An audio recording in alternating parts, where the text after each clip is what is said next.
sosial media itu bukan cuma suara yang kosong gitu.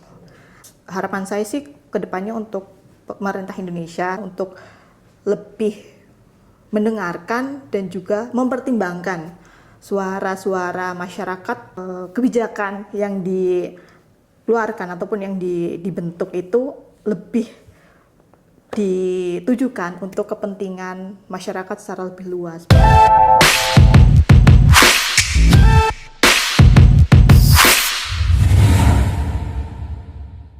Oke, perkenalkan nama saya Arida Husnul, biasa dipanggil Arida, Kajian Budaya di Media Angkatan 2023. Oke, Arida, risetnya tentang apa sih? Boleh ceritain dikit dong? Oke, kalau judul itu ini ya, visibilitas digital dan legitimasi politik, analis wacana akun CAT, itu bahasa Korea tapi bahasa Indonesianya itu feminis sama dengan gerakan hak asasi perempuan dalam konteks feminis radikal Korea Selatan. Nah, secara sederhana, penelitian itu membahas mengenai bagaimana sih wacana-wacana yang dibangun oleh CAT selama aktivisme digital yang dilakukan dalam akun tersebut di platform media sosial X. Oke, kenapa awalnya kepikiran riset itu? Ini agak lucu sih. Jadi kan itu sebenarnya nggak sengaja gitu, karena kita kan tahu kalau algoritma itu berperan penting dalam menentukan konten-konten yang muncul di timeline kita kan. Nah, jadi saya kan suka fangirling, saya suka K-pop untuk mengkondisikan agar ekosistem akun saya itu tetap nyaman lah untuk fangirling. Saya ada satu akun yang dikhususkan untuk konten-konten K-pop ataupun Korea gitu. Nah, karena memang interaksinya banyak membahas tentang Korea, maka saat itu muncullah beberapa tweet akun-akun feminis radikal di timeline saya. Nah, waktu itu tuh kebetulan ada isu tentang deepfake yang sedang ramai, dan karena memang saya itu akun yang dikhususkan untuk Korea, muncullah setelah saya teliti, saya lihat-lihat kok menarik gitu loh. Kayak apa sih deepfake, saya nggak tahu waktu itu. Apa sih deepfake, apa itu sih feminis Korea dan sebagainya. Saya teliti kok mereka sangat ini ya, sangat-sangat frontal, konfrontatif, terus juga militan. Pas saya lihat sepertinya menarik untuk diteliti. Oke, kendala terbesar pas riset itu, kan ini ngomongin tentang Korea kan, Iya. kamu orang Indonesia gitu kan, kendala paling susah apa? Sebenarnya ada dua sih. Kalau yang pertama itu bahasa, jelas kan. Karena kan meskipun akun-akun tersebut dalam aktivismenya menggunakan dua bahasa Inggris dan Korea, tapi itu ada perbedaan yang cukup signifikan. Meskipun dua-duanya itu sama-sama militan, sama-sama konfrontatif dan provokatif, tapi ketika menggunakan bahasa Korea, tweet-tweet atau wacana yang dibangun itu lebih keras lagi.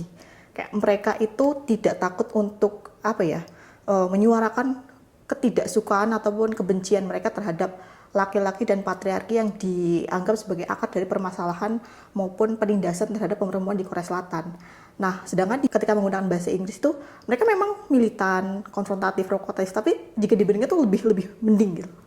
Nah, yang kedua itu karena kan balik lagi saya bukan orang Korea, jadi saya itu kurang begitu paham waktu itu tentang kondisi sosial politik terkait dengan konflik gender yang ada di sana.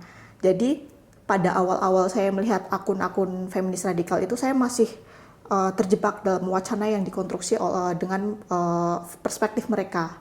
Nah, di situ saya cukup sulit untuk memetakan kepentingan ataupun agenda politik yang dibangun di wacana-wacana tersebut. Nah, ketika saya sudah mendapatkan berbagai masukan dari bacaan maupun pembimbing saya yang memang ahli orang Korea, kemudian saya mulailah bisa memetakan dinamika gerakan yang ada di sana, termasuk di akun CAT itu. Oke, boleh diceritain nggak hasil risetnya lebih kemana?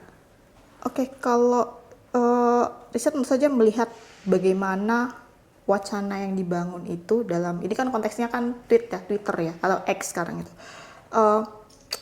Dalam unggahan tersebut, jumlah quotes, like, retweet, dan ataupun interaksi digital di sana itu, atau yang kita sebut sebagai visibilitas digital itu digunakan sebagai bahan untuk membangun legitimasi alternatif bagi gerakan feminis radikal, di mana mereka itu secara domestik di ruang publik Korea Selatan itu tidak mendapatkan itu.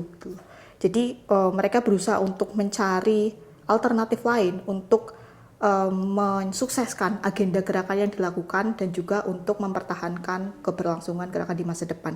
Sebenarnya ada beberapa poin yang saya temukan. Yang pertama itu pemilihan isu oleh CAT dalam konteks penelitian saya itu ada dua, yaitu deepfake dan juga Dongduk Women University itu digunakan sebagai strategi politik, di mana pemilihan itu tuh bukan didasarkan pada urgensitas isu, tapi seberapa banyak sih visibilitas yang diperoleh tuh.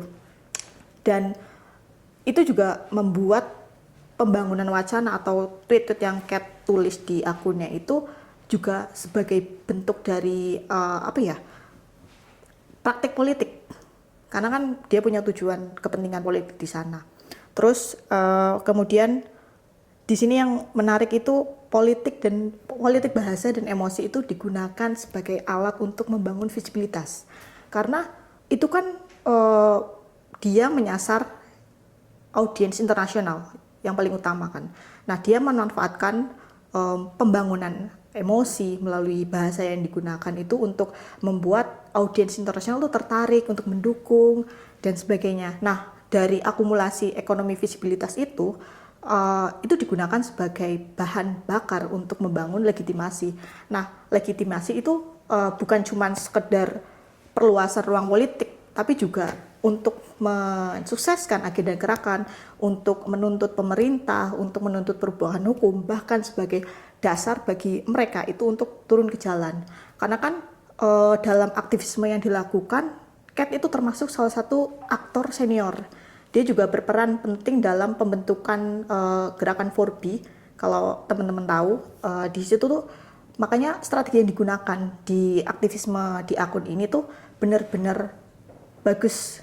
Dia menggunakan strategi hashtag, ada juga strategi pesan digital solidaritas. Nah, itu dijadikan sebagai arsip dukungan yang dimanfaatkan untuk gerakan selanjutnya. Jadi bukan hanya gerakan saat ini, tapi juga selanjutnya. Nah, dari riset kamu, apa yang paling berkesan dan paling pengen orang tahu?